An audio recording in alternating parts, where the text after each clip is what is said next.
विद्यार्थियों, आज हम लोग पढ़ते हैं रश्मि रथी। कक्षा 12 की हिंदी की पुस्तक में एक खंड काव्य लगा हुआ है जिसको लिखा है राष्ट्रकवि रामधारी सिंह दिनकर जी ने।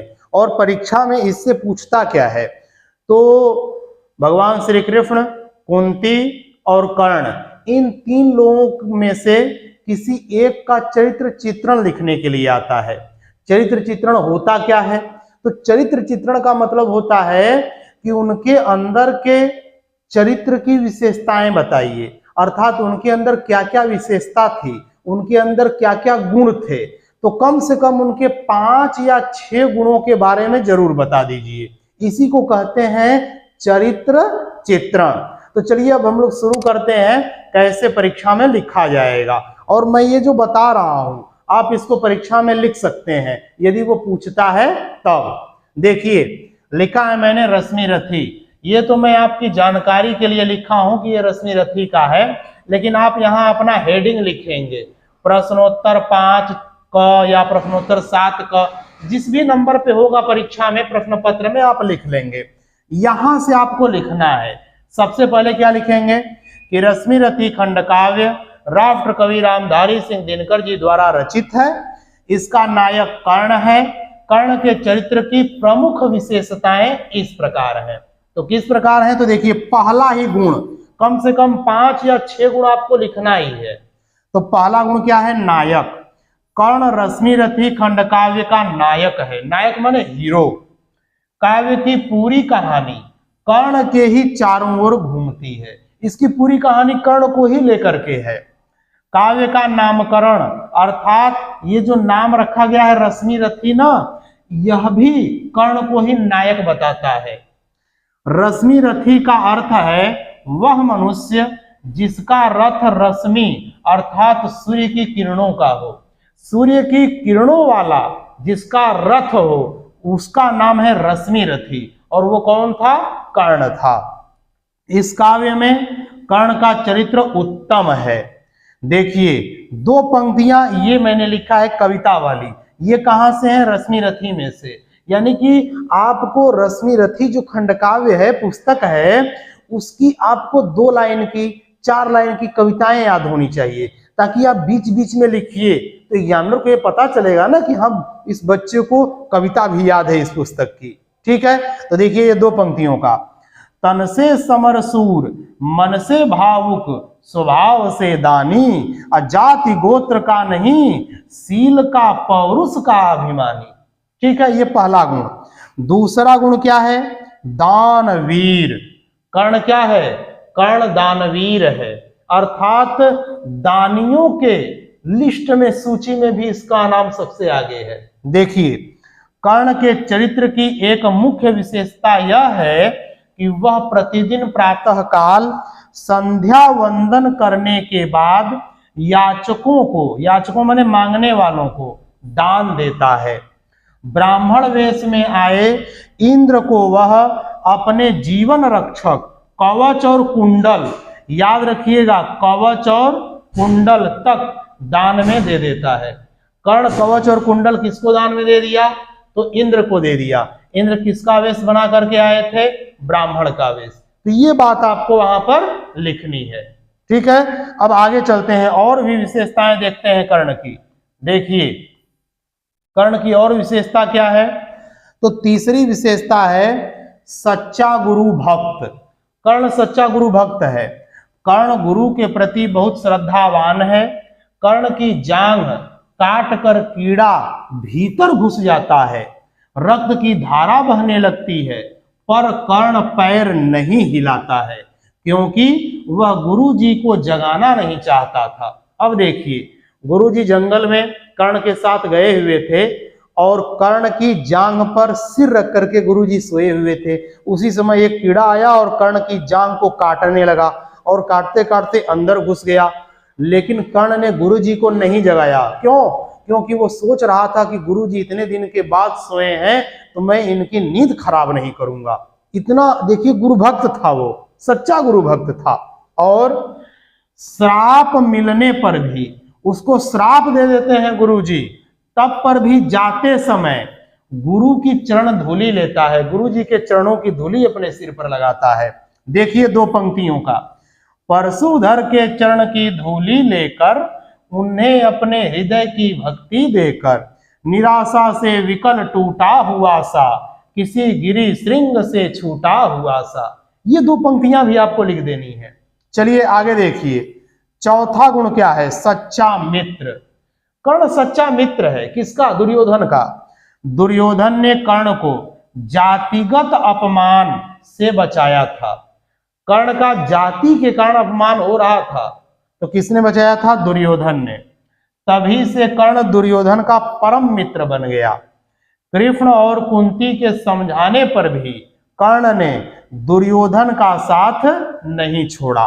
वह कहता है, देखिए दुर्योधन का सच्चा मित्र बन गया था कर्ण, इसलिए कुंती समझाई, भगवान श्री कृष्ण समझाए कर्ण को, कर्ण फिर भी नहीं माना क्योंकि वो सच्चा मित्र था। देखिए, धरती की तो है क्या बिसात, आ जाए अगर वैकुंठ हाथ, उसको भी न्यौछावर कर दूं, कुरुपति के चरणों पर धर दूं।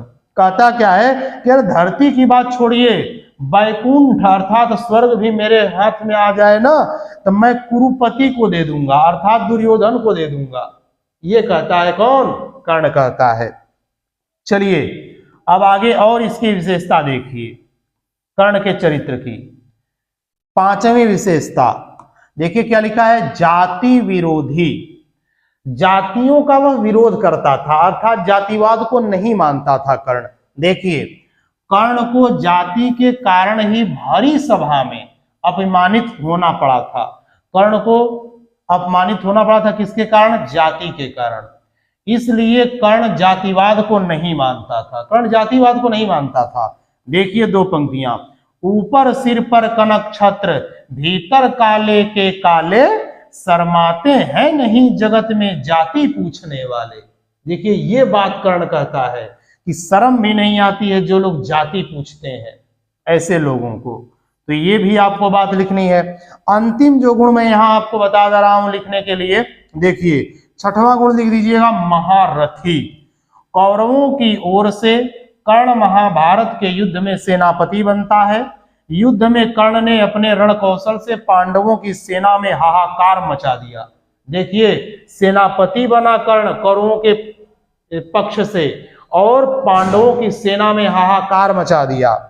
उसकी वीरता की प्रशंसा श्री कृष्ण भी करते हैं। देखिए श्री कृष्ण भगवान क्या कहते हैं? दाहक प्रचंड इसका बल है, यह मनुज नहीं काला नल है। ये भगवान श्री कृष्ण कर्ण की प्रशंसा में कहे हैं भगवान श्री कृष्ण ने। इस प्रकार ये जो मैंने गुण बताए हैं ये किसके हैं? ये कर्ण के हैं। आप इसको परीक्षा में ज्यों के त्यों लिख सकते हैं जैसे मैंने बताया है। हाँ, आप चाहें तो ये गुण इधर उधर कर सकते हैं। महारथी पहले नंबर पे हो जाएगा, जाति विरोधी दूसरे नंबर पे, गुण इधर उधर हो सकता है, लेकिन आप बातें ये सब लिख दीजिएगा, ठीक है। इस प्रकार कर्ण का चरित्र चित्रण समाप्त हो गया। अब हम लोग पढ़ते हैं रश्मि रथी में भगवान श्री कृष्ण का चरित्र चित्रण। यदि परीक्षा में पूछ देगा कि रश्मि रथी के आधार पर भगवान श्री कृष्ण के चरित्र चित्रण कीजिए या उनके चरित्र चित्रण का वर्णन कीजिए, तो आप कैसे करेंगे? चलिए देखते हैं। आपको परीक्षा में ये नहीं लिखना है, ये तो मैं आपकी जानकारी के लिए लिखा हूं कि ये रश्मि रथी है। यहां पर आपको प्रश्नोत्तर लिख देना है। प्रश्नोत्तर संख्या ये, प्रश्नोत्तर संख्या जो भी रहेगी, प्रश्नोत्तर संख्या 5 का क, प्रश्नोत्तर संख्या 7 का क, जिस नंबर पे भी ये रहेगा ये आपको लिख देना है। अब आपको लिखना कहां से है? यहां से। देखिए रश्मि रथी खंड काव्य राष्ट्र कवि रामधारी सिंह दिनकर जी द्वारा रचित है। इसमें श्री कृष्ण का चरित्र इस प्रकार दर्शाया गया है। ये बात आपको सब में लिखनी है, जिसका जिसका चरित्र चित्रण पूछेगा। देखिए पहला जो गुण है भगवान श्री कृष्ण का वो क्या है? युद्ध विरोधी। देखिए श्री कृष्ण कौरवों को समझाने के लिए स्वयं हस्तिनापुर जाते हैं और युद्ध टालने का बहुत प्रयास करते हैं, किंतु हठी दुर्योधन नहीं मानता है। अंत में श्री कृष्ण कहते हैं, हठी दुर्योधन माने जिद्दी दुर्योधन, दुर्योधन बड़ा जिद्दी था, वह माना ही नहीं। तो भगवान श्री कृष्ण देखिए दो पंक्तियों में क्या कहते हैं? यस मुकुट मान सिंहासन ले, बस एक भीख मुझको दे दे, कौरव को तज रण रोक सके, भूखा हर भावी सोख सके। देखिए ये भगवान श्री कृष्ण कहते हैं, किसको कहते हैं? ये कहते हैं कर्ण को, ये बात कहते हैं कि कौरवों को तज दो, छोड़ दो, और छोड़ करके रण रोक सके। हे कर्ण, तुम युद्ध को रोक दो। कब रोक दोगे? जब तुम कौरवों को छोड़ दोगे तो युद्ध अपने आप रुक जाएगा। तो भगवान श्री कृष्ण क्या करना चाहते थे? युद्ध को रोकना चाहते थे, इसलिए ये यहाँ पर उदाहरण मैंने दिया है। ठीक है, तो ये आपको लिख देना है। चलिए दूसरी विशेषता देखिए भगवान श्री कृष्ण की, निर्भीक वक्ता। निर्भीक माने बिना डरे, वक्ता माने बोलने वाला। भगवान श्री कृष्ण बिना डरे बोलने वाले थे। देखिए श्री कृष्ण निर्भीक एवं स्पष्ट वक्ता थे, बिना डरे बोलते थे, एकदम स्पष्ट बोलते थे। जब दुर्योधन समझाने से नहीं मानता है तो वे उसे चेतावनी देते हुए कहते हैं, उसे चेतावनी देते हैं। क्या कहते हैं?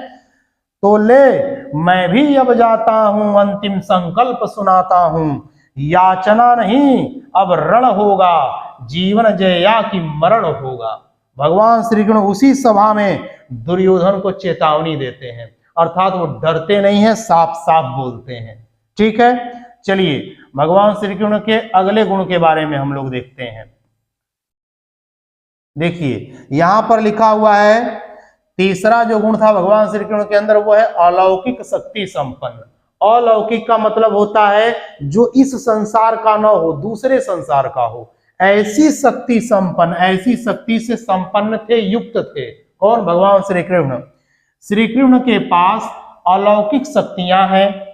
जब दुर्योधन उन्हें कैद करना चाहता है तब वे अपना स्वरूप दिखाते हैं। जब दुर्योधन उनको सभा में बांधना चाहता था तो उन्होंने अपना स्वरूप दिखाया। देखिए हरि ने भीषण हुंकार किया, अपना स्वरूप विस्तार किया, डगमग डगमग दिग्गज डोले, भगवान कुपित होकर बोले, जंजीर बढ़ाकर साध मुझे, हाँ हाँ दुर्योधन बांध मुझे। ये आपको याद कर लेना है, लिख देना है। चलिए अगली पंक्ति पे चलते हैं। महान कूटनीतिज्ञ। भगवान श्री कृष्ण बहुत बड़े राजनीतिज्ञ थे, कूटनीतिज्ञ थे। श्री कृष्ण महान कूटनीतिज्ञ हैं। पांडवों की विजय श्री कृष्ण की कूटनीति के कारण ही हुई। उनकी कूटनीतिज्ञता का प्रमाण कर्ण से कहा गया उनका यह वचन है। भगवान श्री कृष्ण कितने बड़े चालाक थे, कूटनीतिज्ञ थे, ये इन बातों से पता चलता है। कौन सी बात? ये दो पंक्तियां, कुंती का तू ही तनय श्रेष्ठ, बलशील में परम श्रेष्ठ, मस्तक पर मुकुट धरेंगे हम, तेरा अभिषेक करेंगे हम। ये कर्ण को गए थे समझाने मनाने, तब भगवान श्री कृष्ण ने कूटनीति का प्रयोग किया, उसको लालच दिया भगवान श्री कृष्ण ने। किसको? कर्ण को। लेकिन कर्ण नहीं माना। लेकिन देखिए भगवान श्री कृष्ण बड़े कूटनीति के ज्ञाता थे, इनको सब पता था कि किसको कैसे मारना है। ठीक है, आगे चलिए भगवान श्री कृष्ण के और भी गुणों को देखते हैं। देखिए भगवान श्री कृष्ण का जो पांचवा गुण है वह है गुणों के प्रशंसक।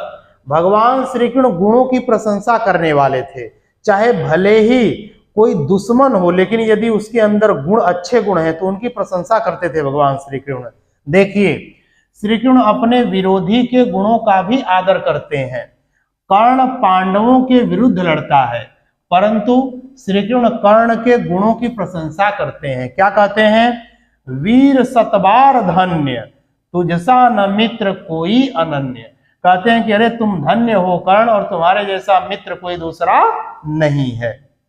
अब देखिए अंतिम जो गुण है भगवान श्री कृष्ण का वो है शांति प्रिय। तो देखिए श्री कृष्ण शांति के पक्ष में हैं। वे अपना अपमान सहकर भी शांति की बात करते हैं। वे शांति के लिए पांडवों के लिए 5 गांवों की मांग करते हैं। 5 गांवों को ही मांगते हैं कि 5 गांव ही दे दीजिए। और दुर्योधन से क्या कहते हैं? दे दो केवल 5 ग्राम, रखो अपनी धरती तमाम। तो भगवान श्री कृष्ण शांति के प्रिय थे, शांति चाहने वाले थे, इसलिए वो केवल 5 गांव ही मांगे थे। ठीक है, इस प्रकार भगवान श्री कृष्ण का चरित्र चित्रण आप ऐसे लिख देंगे। ठीक है, अब हम लोग आगे बढ़ते हैं। अब हम लोग देख लेते हैं थोड़ा सा कुंती का चरित्र चित्रण। यदि परीक्षा में आता है तो आप कैसे लिखेंगे देखिएगा। कुंती का चरित्र चित्रण मैंने आपको ये बताया है, मैं बार बार कह रहा हूं कि ये मैं केवल आपकी जानकारी के लिए लिखा हूं। यहां आप लिखेंगे प्रश्नोत्तर संख्या 7 क 8 क, जिस नंबर पे ये रहेगा वो आप लिख दीजिएगा, ठीक है। ये मैं आपको केवल जानकारी के लिए लिखा हूं। देखिए लिखना कहां से है, यहां से। अगर कुंती का आएगा तब रश्मि रथी खंड काव्य राष्ट्र कवि रामधारी सिंह दिनकर जी द्वारा रचित है। ये बात आपको मैं बार बार कह रहा हूं लिखने के लिए। कुंती पांडवों की माता है। जब कुंती कुंवारी थी तभी कर्ण का जन्म हुआ था। इस प्रकार कुंती 6 पुत्रों की माता थी। कुंती के कितने पुत्र थे? 6 पुत्र। कुंती की चारित्रिक विशेषता इस प्रकार है, अर्थात कुंती के गुणों का वर्णन इस प्रकार है। पहला गुण क्या है कुंती का? देखिए, ममतामयी माता। कुंती के अंदर बड़ी ममता भरी हुई है, ऐसी वो माँ है। कुंती को जब पता चलता है कि युद्ध होने वाला है तो वह कर्ण को मनाने उसके पास पहुंच जाती है। कर्ण स्वयं को राधा का पुत्र बताता है। कुंती यह सुनकर व्याकुल हो जाती है। अब सोचिए, पुत्र है कुंती का, अब बता रहा है कि मेरी माँ राधा है, तो कुंती से सहन नहीं होता है, बड़ी व्याकुल हो जाती है। तो कहती क्या है? रे कर्ण वेद मत मुझको निदारो सर से, राधा का सुत तू नहीं तनय मेरा है। अर्थात तू राधा का पुत्र नहीं, मेरा पुत्र है, ये कुंती कहती है, अर्थात उसके अंदर ममता है। चलिए अब हम लोग आगे गुण देखते हैं कुंती का। और अगला गुण, दूसरा जो गुण है वो है अंतर द्वंद्व ग्रस्त। कुंती अंतर माने अंदर ही अंदर, द्वंद्व माने दुविधा में, ग्रस्त माने डूबी हुई है। कुंती बड़ी ही उलझन में थी। 5 पांडवों और कर्ण में से किसी की भी विनाश हो, किसी का भी विनाश हो, यहां का कर लीजिएगा, पर वह विनाश तो कुंती का ही होगा। वह अपने पुत्रों के सुख दुख को अपना सुख दुख मानती है। और देखिए कहती क्या है? 2 में किसका उर फटे, फटूंगी मैं ही, जिसकी भी गर्दन कटे कटूंगी मैं ही, ये कहती है कुंती। चलिए अगला गुण देखिए, तीसरा है समाज भीरु। समाज भीरु माने समाज से डरने वाली। वह समाज निंदा के डर से कर्ण को गंगा में बहा देती है। जब कुंती कुंवारी थी तभी कर्ण पैदा हुआ, तो कर्ण को उसने क्या किया? गंगा जी में बहा दिया। इस बात को वह कर्ण के सामने स्वीकार करती है। कहती क्या है? मंजूषा में धर वज्र कर मन को, धारा में आई छोड़ हृदय के धन को, ये कह रही है। और क्या कहती है कठिन बंद करना समाज के मुख को, और सिर उठा न पा सकती पतिता निज सुख को। कह रही है कि समाज के मुंह को बंद करना बड़ा कठिन काम है, और एक बार यदि नारी का अपमान हो गया तो फिर वो मुख नहीं उठा सकती है। इसलिए वो कह रही है कि हे बेटे, मैंने इस अपमान के कारण, कि इस अपमान के डर के कारण मैंने तुझे गंगा में बहा दिया। ठीक है, आगे और चलते हैं, अगला गुण देखते हैं कुंती का। देखिए चौथा जो गुण है कुंती का वो है निश्चल हृदय। कुंती का जो हृदय है ना वो निश्चल है, छल कपट उसके अंदर नहीं है। कुंती का हृदय निष्कपट है, बिना कपट का है। वह कर्ण के पास निष्कपट भाव से गई थी, परंतु कर्ण उसकी बातें स्वीकार नहीं करता है। लेकिन कुंती उसके प्रति अपना ममता कम नहीं करती है। तो कुंती क्यों गई थी कर्ण के पास? छल कपट से गई थी? नहीं, केवल ममता के कारण गई थी। अब देखिए पांचवा गुण क्या है कुंती का? वाक्पटु। वाक्पटु का मतलब होता है वाणी में चालाक, अर्थात बोलने में चालाक। कुंती बोलने में बहुत चतुर है। वह अवसर को पहचानती है कि कब क्या बोलना है। कर्ण और अर्जुन का युद्ध निश्चित जानकर वह कर्ण को मनाने जाती है। जब जान जाती है कि कर्ण और अर्जुन का युद्ध निश्चित होगा तो वह कर्ण को मनाती है, और क्या कहती है? सोचा कि आज भी चूक अगर जाऊंगी, भीषण अनर्थ फिर रोक नहीं पाऊंगी। तो ये बातें आपको लिख देना है परीक्षा में। इस प्रकार विद्यार्थियों ये कुंती का चरित्र चित्रण समाप्त हो गया। इस प्रकार रश्मि रथी के 3 पात्रों का चरित्र चित्रण मैंने आपको बताया है। यदि आप परीक्षा में चाहें तो आप इनको लिख सकते हैं, यदि आता है परीक्षा में तो। ठीक है, ये आपका समाप्त हो गया।